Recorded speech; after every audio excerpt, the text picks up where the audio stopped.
After dinner, she said she was going to use the bathroom. She was gone for 11 minutes. I know because I was reading and I happened to glance at the time when she got up and then again when she came back. 11 minutes is a long time for a bathroom trip in a cabin you've been in for 3 hours. When she came back, she seemed lighter somehow. Looser.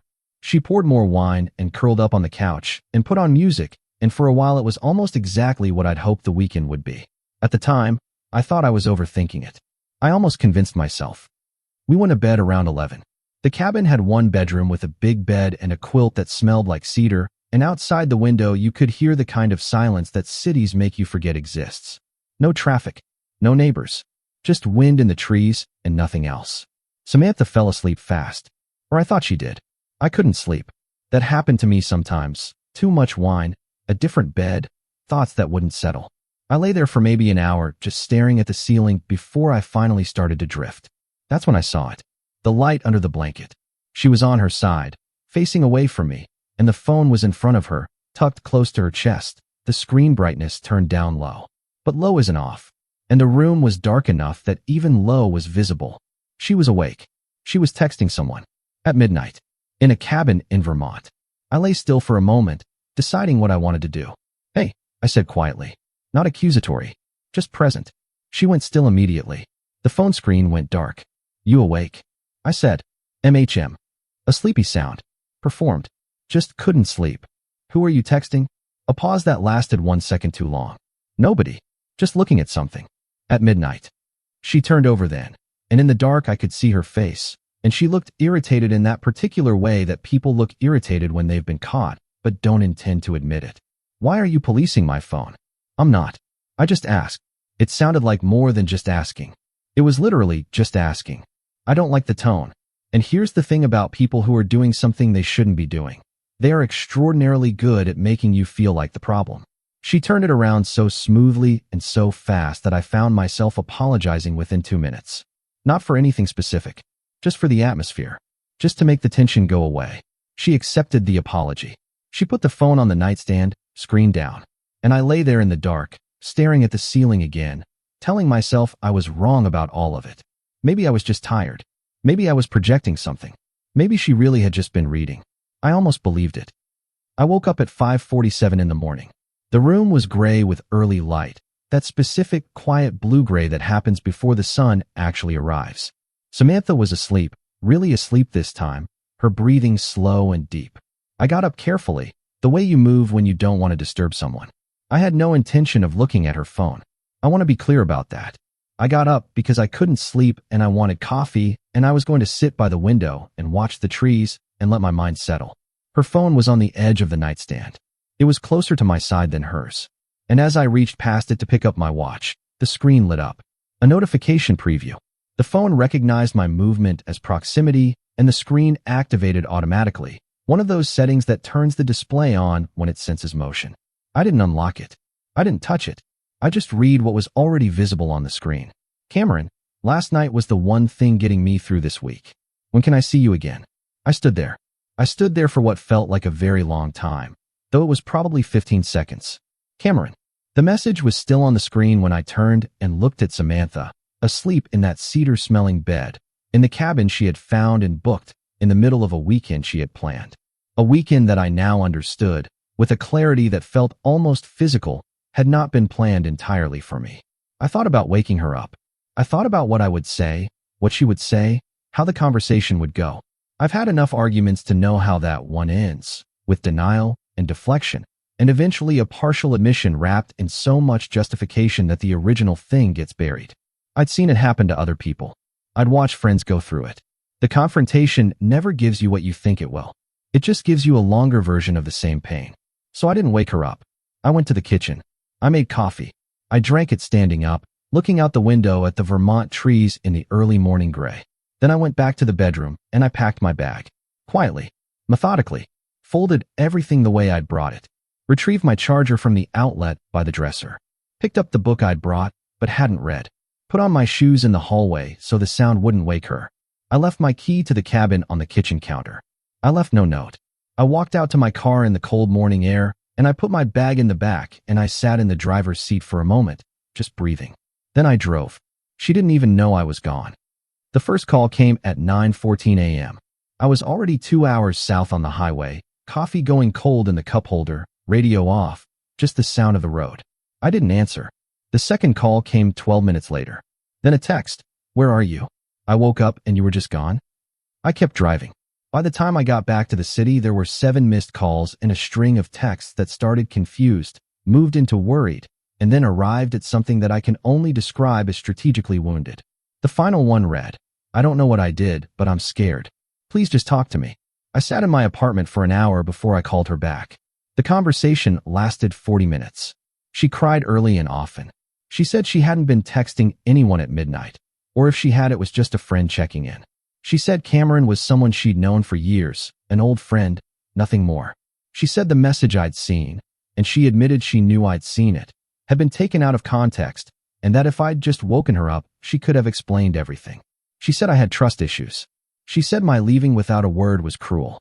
She said a lot of things in that 40 minutes, and all of them were delivered with enough genuine-sounding emotion that I found myself, twice, almost persuaded. But last night was the one thing getting me through this week. You don't say that to a friend. You say it to someone whose absence cost you something. We broke up 10 days later. Or she broke up with me, depending on how you count it. I had emotionally left that cabin.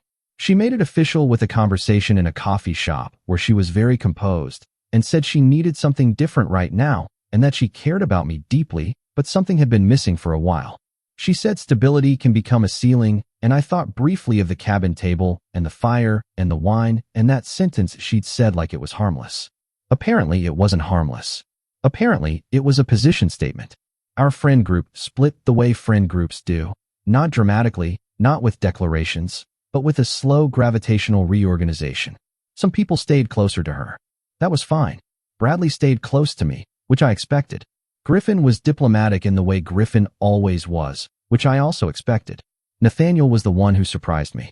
He'd met Cameron once, it turned out, at a party at Samantha's apartment, back in February, a month before the cabin trip. He hadn't thought much of it at the time. Just a guy, confident, good-looking in a specific kind of flashy way, from somewhere out of state. But now, 3 weeks after the breakup, Nathaniel mentioned it over lunch with a slight frown on his face.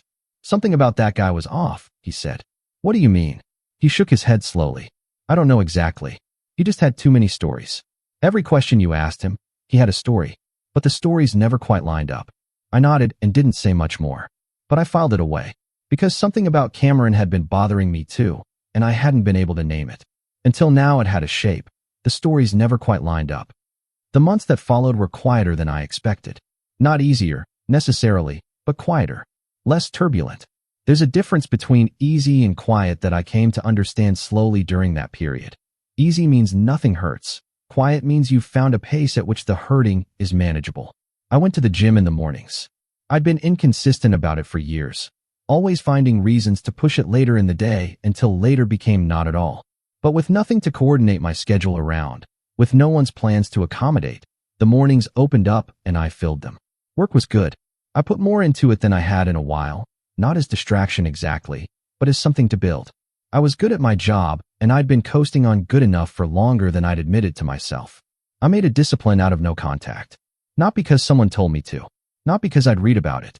Just because every time I imagined the alternative, reaching out, reopening the conversation, looking at her social media, I knew it would set me back in some way I couldn't fully articulate. So I didn't. I had no idea what her life looked like from the inside. I only knew what she chose to make visible, and she made quite a lot visible. The algorithm served me her posts despite my best efforts, in the way algorithms do. A tagged photo from a mutual friend, a location check-in somewhere. I saw enough to understand that she was publicly happy. Trips to the coast. Restaurant pictures. A weekend in Chicago, which I noticed because she'd always said she wanted to go to Chicago, and we'd never gotten around to it. Cameron was in some of those pictures. Not all of them, but some. He photographed well. He had the look of someone who knew how to present himself. Good lighting, casual confidence. Always positioned slightly in the center of whatever frame he was in. People commented things like, "You two are adorable," and finally someone worthy of you. I looked at those posts exactly twice. Then I stopped looking. From the outside, she had upgraded. From the outside, she'd made the right choice. That's what it looked like. I genuinely thought, maybe she did. Maybe they're good together. Maybe what I was offering really had become something limited, something too small for the life she wanted. That's a generous thought to have about someone who cheated on you. But I was trying, consciously, to be a person who didn't carry bitterness around like luggage. The gym was helping. Work was helping. Bradley and I had started playing chess on Tuesday nights, which sounds ridiculous, but turned out to be the most consistently grounding thing I did that whole season. And then I heard something strange. Nathaniel brought it up on a Thursday. We were getting lunch near the office, nothing planned, just the two of us in a deli with bad lighting and excellent sandwiches. He was halfway through his when he said, almost as an aside, "I think I saw Cameron last weekend." I looked up. "In Philadelphia," he said. I waited. With a woman. Not Samantha. Someone I didn't recognize. They were at a restaurant on Rittenhouse Square, and they had the... He paused, looking for the right word. The body language of people who know each other well. If you know what I mean. Maybe a friend, I said. A relative. Maybe. Nathaniel didn't sound convinced. But she was wearing his jacket, and he had his hand on her back in that particular way. I sat with that for a moment. Did you say anything to him? I don't know him well enough to say anything. I just noticed. And then I thought about what you'd told me after the cabin, and it sat with me. I told him I appreciated it. I told him I wasn't interested in getting involved in whatever Samantha's situation was. And I meant it. My life was moving in a direction that felt genuinely good, and I had no desire to redirect my energy back towards something I'd already walked away from. But the thought stayed. Philadelphia. Different woman. Different story. A few weeks later, Griffin mentioned something in passing. Not about Cameron specifically, but about the general category of men who maintain separate lives in separate places, the logistical machinery of it, the way people compartmentalize when the stakes feel low enough. We were talking about something we'd seen in the news, nothing related, but I felt the conversation differently than I might have 2 months earlier. And then there was the detail Nathaniel dropped at the end of October, almost as an afterthought. Cameron had mentioned at that February party that he split his time between cities. New York, Philadelphia, and somewhere else, Chicago, he thought. Or maybe Boston. He hadn't paid close enough attention. 3 cities. I turned that over in my mind once or twice. Then I let it go. Or I tried to. The first call came from a woman named Eleanor. She didn't call me. She called someone in the extended mutual friend network, specifically a woman named Dara who had gone to college with Samantha and who was connected to enough people that when something significant happened, it moved through that network fast. Eleanor had been dating Cameron for 8 months. She lived in Philadelphia. She had found out about Samantha the way people find out about things now, not through any dramatic confrontation, but through a tagged photograph that had been set to a privacy setting Cameron had apparently forgotten to account for. A location tag in New York City on a weekend he'd told Eleanor he was visiting a sick uncle in New Jersey. Eleanor, being thorough, started looking. She found the Instagram. She found Samantha. She found 6 months of overlap, minimum. She reached out to Samantha directly. I don't know exactly what that conversation looked like, but I know from what filtered through the network that Samantha did not take it well. Not because she doubted Eleanor, but because Eleanor came with receipts, screenshots, timestamps, message threads that Cameron had apparently not been careful enough to delete. Samantha apparently spent 48 hours convinced that Eleanor was the other woman. Then she looked more carefully at the timestamps and the geography, and she started doing what Eleanor had done, which was follow the threads. That's when Natalie appeared. Natalie lived in Chicago. She was a graphic designer. She had been with Cameron for almost a year, longer than Samantha. She had met him at a conference, and they had built something that, from her perspective, had all the markers of a real relationship. He had a drawer in her apartment. He had a key. He told her he traveled for work. He did, technically, travel for work. He just also traveled for Samantha. And for Eleanor. 3 cities. 3 women. 3 complete, internally consistent stories, each one tailored to what that particular person wanted to hear. With Samantha, from what eventually came out, he had leaned into spontaneity and ambition and the idea of a life that kept moving, kept expanding. He knew, somehow, that she had a specific restlessness, and he had built himself into the answer to it. He had, in other words, identified exactly what she felt was missing, and performed it. The timeline emerged in pieces, not all at once. Over several days, as Eleanor and Natalie and Samantha compared notes with the particular grim efficiency of people who have just discovered they've been sharing something they thought was entirely theirs. Cameron had been with Natalie first. He had met Samantha 11 months into that relationship. He had met Eleanor 4 months after that. He had, at one point in late summer, seen all 3 of them within the same 2-week period. Different flights, different cover stories, different versions of himself. When the story reached me, through Bradley, who heard it from Griffin, who had gotten it from Dara, it arrived almost fully formed, like something that had always existed and had only now become visible. I sat with it for a long time. Not with satisfaction, not with anger, with something more complicated than either of those. Something that felt like the world briefly making a kind of sense it hadn't made before. The call came on a Saturday morning in November. I was at the gym, so I missed it. When I got back to my phone, there was a voicemail, Samantha's number, which I had not deleted but had not heard from in months. I stood in the lobby of my building and listened to it. Her voice was not the composed, coffee shop voice of our breakup conversation. It was smaller than that, unsteady. She said she needed to talk to me, that she was sorry to reach out like this, that she understood if I didn't want to call back. I stood there for another minute, thinking about it. Then I called back. She answered on the second ring, and I could hear immediately that she had been crying recently, or was still in the vicinity of crying. "Thank you for calling me back," she said. "Sure." A pause. "I don't really know how to start this." "You don't have to start anywhere specific. Just say what you need to say." She took a breath, and then she told me. Not everything. I already knew most of the structure of it from what had filtered through the network. But she told me her version, the inside version, which was different from the outside version in the ways that matter. She told me about finding out. She told me about the phone call with Eleanor and the 48 hours of denial and the moment the timeline became undeniable. She told me about Natalie, who she had not expected, who had been there before both of them. She told me that Cameron had, in the weeks since the exposure, essentially ceased to exist. He had not apologized. He had not explained himself. He had simply withdrawn, deactivated accounts, when unreachable, the way someone disappears who has enough practice at it. She was alone. She had lost the relationship she'd left me for, and she had lost it in the most humiliating way possible, and now she was calling me from somewhere that sounded like a small room. "I'm sorry," she said at some point in there, "for what I did, for how I treated you, for what I said at the cabin, for all of it. I listened to all of it. I didn't interrupt. I didn't offer comfort, exactly, and I didn't offer cruelty. I just listened, the way you listen when someone is telling you something true and you want to honor the truth of it without becoming part of the story again." When she was done, there was a silence on the line. "I heard you," I said.